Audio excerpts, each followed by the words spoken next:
Hello friends, PND creator চ্যানেলে আপনাদের সবাইকে স্বাগত। আজকে আমি একটা নতুন রেসিপি বানিয়ে দেখাচ্ছি, সেটা হচ্ছে পটলের পাতুরি। এই রেসিপিটা আবার গরম ভাতের সাথে খেয়ে দেখবেন, ভীষণ ভালো লাগে।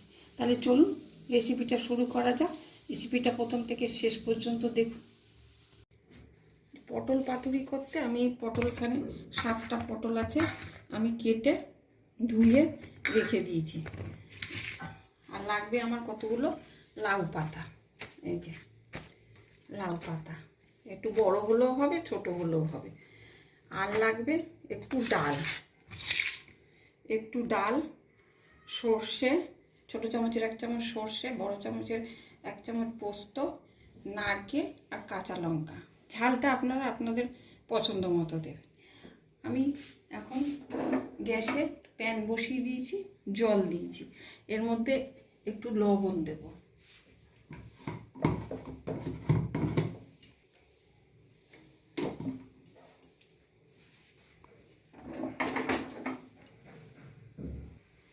এবার এই জলটা গরম হয়ে গেছে, আমি এখন গ্যাসটা অফ করে দেবো। এর মধ্যে এই পাতাগুলো একটু ভাপিয়ে নেব, বেশি না, অল্প। বেশি করলে তো আবার ছিঁড়ে যাবে।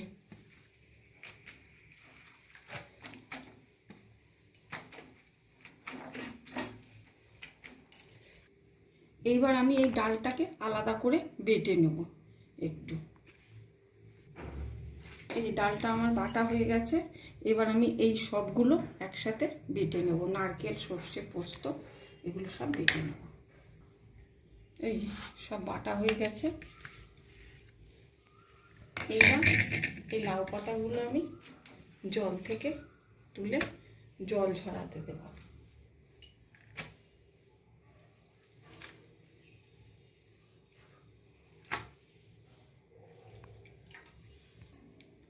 এবার আমি এই পটলগুলো এই সর্ষে, নারকেল যা যা ছিল সব দিয়ে এখন ভালো করে মাখবো।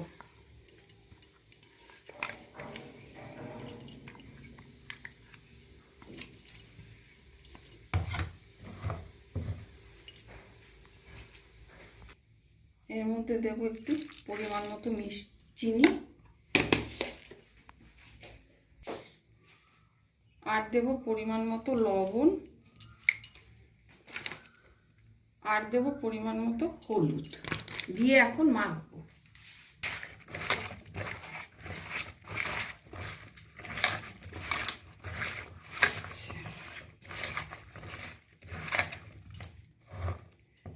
মেখেছি, এইবারে এই লাউ পাতা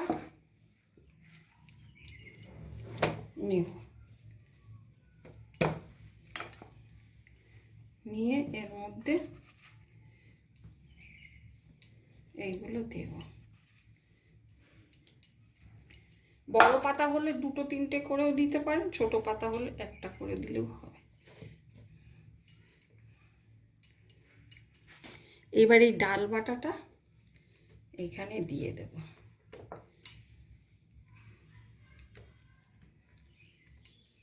যাতে এটা চেপে থাকে।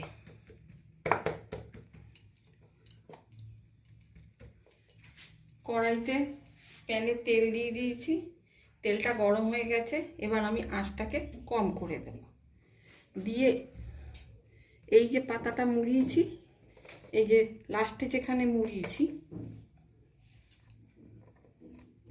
এই মোড়ার জায়গাটা নিচে দেব।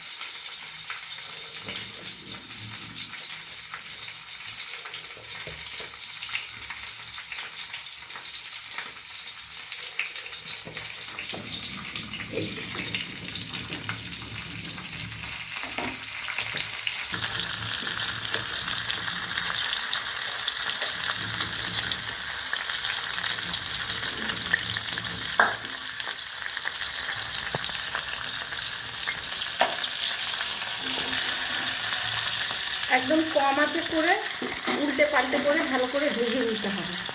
এইটা অনেকে সুতো দিয়ে করে, সুতো দিয়েও বেঁধে দেয়, তবে আমার মতে এই ডাল বাটা দিয়ে করলে কি সবই খাওয়া যায়। সুতো খোলো আবার খাও, একটা ঝামেলা লাগে। এরকমভাবে বানালে সব রকমভাবেই খাওয়া যায়। এই যে এখন এটাকে ভালো করে ভেজে নিতে হবে, যাতে পুরো ভাজা হয়ে যায়।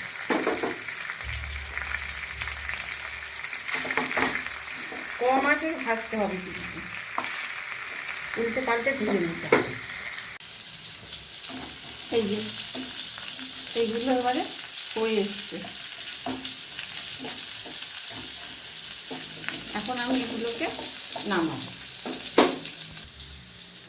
এই যে পটল পাতুরি, একবার এইভাবে বানিয়ে খেয়ে দেখুন, গরম ভাতে ভীষণ ভালো লাগবে। ভালো লাগলে আমাকে একটা লাইক করবেন, কমেন্টস করবেন, আর আমার চ্যানেলটা সাবস্ক্রাইব করবেন।